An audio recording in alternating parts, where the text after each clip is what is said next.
अब बेटा यहाँ पे ये सवाल लिखा है alpha and beta are the root of this equation, then the value of alpha की पावर 8 प्लस बीटा की पावर 8। तो इक्वेशन क्या है, X square equal to 1 - 2 iota.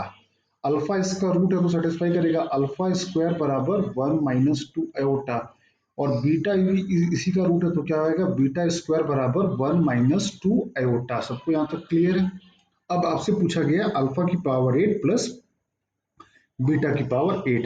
तो बेटा अल्फा स्क्वायर ये लिखा हुआ है, तो अगर मैं यहाँ पे निकालूं तो अल्फा स्क्वायर, आपको क्या चाहिए, आपको चाहिए अल्फा की पावर 8। तो अल्फा की पावर 8 क्या हो जाएगा, अल्फा स्क्वायर की पावर 4, और अल्फा स्क्वायर क्या है, 1 - 2 आयोटा की पावर 4।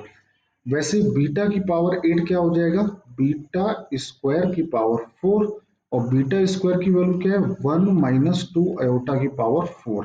अब बेटा अगर इसको सिंपलीफाई करूँ तो क्या रहा है, a square plus b square minus 2ab। 2ab का मतलब कितना है, ये आया, करेक्ट। 1 - 2 से 1 - 2i की पावर 4। तो मैंने पावर 4 को एक बार खोला तो a square minus b square minus 2ab, ये कितना आ गया, -3 - 4 आयोटा का होल स्क्वायर। अब इसको खोलोगे तो कितना आएगा, 9 - 16 और प्लस 24 आयोटा। ये क्लियर है सारे बच्चों को। सिमिलरली बीटा की पावर 8 भी यही आएगा, तो ये कितना आया, -7 प्लस 24 आयोटा, और बीटा की पावर 4 भी यही आएगा, -7 प्लस 24 आयोटा। ठीक है, ठीक है बेटा।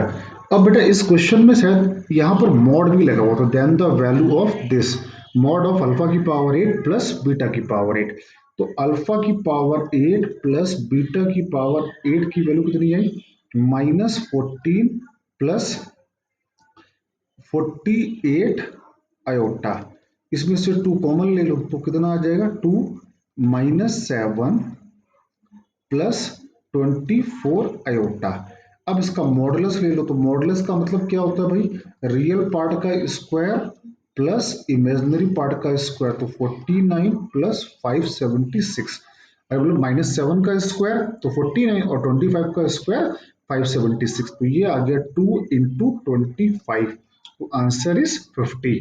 ठीक है बेटा, तो यहाँ पर भी कॉम्प्लेक्स नंबर का यूज हो रहा है, सबको समझ में बात आनी चाहिए। इस क्वेश्चन में थोड़ा करेक्शन था, मॉड अल्फा की पावर 8 प्लस बीटा की पावर 8 की वैल्यू यहाँ पर पूछी गई।